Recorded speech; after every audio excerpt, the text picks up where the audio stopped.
Hi everyone, so in this video I'm going to review the personal insight questions and I'm going to provide you with some resources that might help you get started in writing those responses. The first resource I want to talk about is the admissions.university-of-how-2-apply/how-to-transfer/personal-insight-questions.html. So on this website, you will find an amazing video that's really short and it just gives you some perspective. As you scroll down, you'll see the directions for the PIQs. So there's one required question for all transfer students, and then you have an option of 7. You get to pick the 3 that you want to write responses to. Each response is limited to 350 words, so they have to be short, to the point. You get to decide what 3 you want to talk about, but before you decide that, I recommend reading all the different questions and then trying to see what you would write for each one, then deciding which 3 you want to submit. Just remember that the UC will never meet you. You will never have a one-on-one interview. So what they're going to know about you is everything on the application. They're going to know your academic record. They're going to know your activities and awards. They're going to know your personal insight question responses. So think of it almost as your interview. Whatever you want them to know that they didn't already get from your academic record, activities and awards, you want to put it in your PIQs. So on this page, you'll find the required question, things to consider while you're developing your answer, and you also find the other 7 questions, of which you're going to pick 3. Now, there's another resource that you find on this page that is really great, and it's going to be this first link, Need More Help? Download our worksheet PDF. It gives you the different questions, and then there's some more background so that you can start thinking about what you want to write. Let's use, for example, the first question that is required of all transfer students. Please describe how you have prepared for your intended major,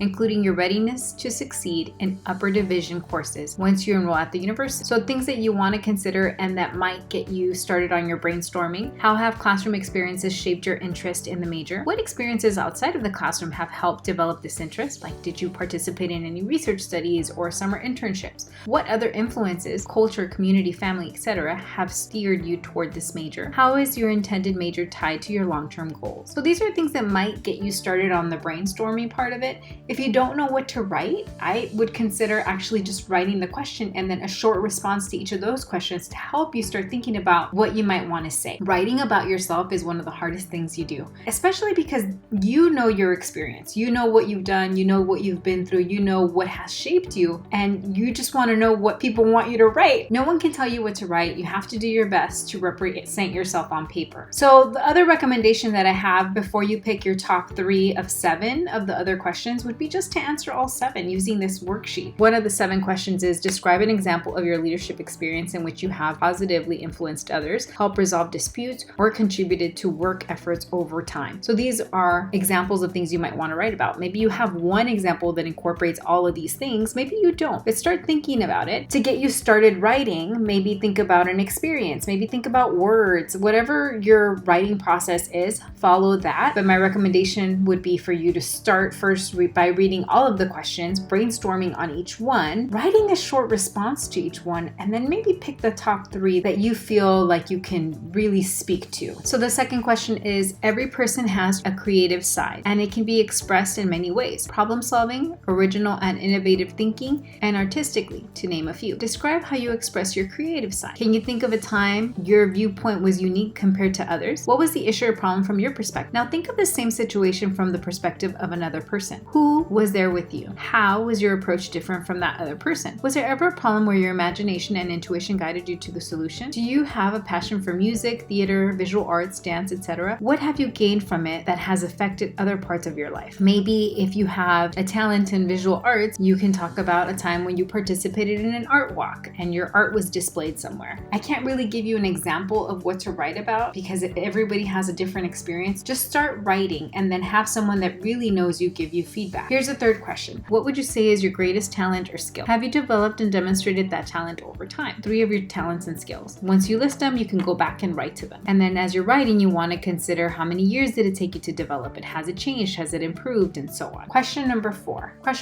Describe how you have taken advantage of significant educational opportunity or worked to overcome an educational barrier you have faced. You can talk about anything here. Anything that you talk about is going to be okay. Maybe Maybe you were involved in an educational preparation program that you listed in awards and activities and you really want to speak to that. Or maybe there's something that you haven't listed that you really want to talk about. Start listing different opportunities that have prepared you for colleges, and then at the bottom, start listing educational barriers that you've had. They're not looking for one thing or the other. One thing is not better than the other. So there's no need to fabricate a barrier if you haven't had one. If you've had one, talk about it. Talk about how you overcame it. Talk about how you've been successful. But if you don't have a barrier and all you can talk about is the great opportunities that you have, that's great. Talk about that. Question number 5, describe the most significant challenge you have faced and the steps you have taken to overcome this challenge. How has this challenge affected your academic achievement? Maybe you have a challenge you can talk about. Maybe you don't. If you don't have a challenge you can talk about, don't fabricate one. You really don't have anything you want to talk about in this section. Move on to another question. Remember, there's 7 different questions. You want to address the top 3 that pertain to you. There's so many of them to give you the ability to pick the ones that you feel you can really talk about that will showcase your strengths and successes. And if you do have challenges that you want to talk about or barriers that you faced, use those extra questions at the bottom to help guide your writing. Have you had a difficult experience in your life? How did you get through it? What did you learn from going through this experience? If you're currently working your way through a challenge, what are you doing now? And does that affect different aspects of your life? For example, ask yourself, how has my life changed at home, at school, with my friends, or with my family? Question number 6, what have you done to make your school or community a better place? So this is for someone who has a lot of involvement. Maybe you're involved in your student government. Maybe you volunteer. Maybe you're involved in your church. There's different ways for you to be involved in your community, in your school, in your surroundings. So start thinking about these follow-up questions and start writing to these. Did you contribute a positive change in your school and your community? What steps have you taken to accomplish this? Remember, even small changes can have a big impact. Why were you inspired to act? What did you learn from your effort? And the last question, beyond what has already been shared in your application, what do you believe makes you stand out as a strong candidate for admissions to the University of California? So this is almost like asking you, why are you different? What makes you excellent? What makes you special? What makes you different from other people, right? So start thinking about 3 things that are important to you. Consider your values. Consider what you're passionate about. Also consider what 3 things you're looking forward to at the UC. Don't tell them what they offer. The UC knows what they offer, but think about how you're looking forward to that access. So here you have some advice that I'm giving to you that I pulled from the different resources that I just introduced you to. Again, you have 1 question that is required of all transfer students, and then you have to pick 3 questions to answer to out of the 7. I recommend that you write to all 7 and then see which one you want to actually use, the top 3 that you want to use. The UCs recommend that you start early. That gives you plenty of time to edit. They recommend that you write persuasively. So if you're going to make a statement such as, I am organized, back up that statement with examples of how you've been organized. And of course, I'm giving you a broad example. I'm not answering any specific question here, but as you're writing to the questions, and if you're going to showcase a talent or you're showcasing a quality about yourself,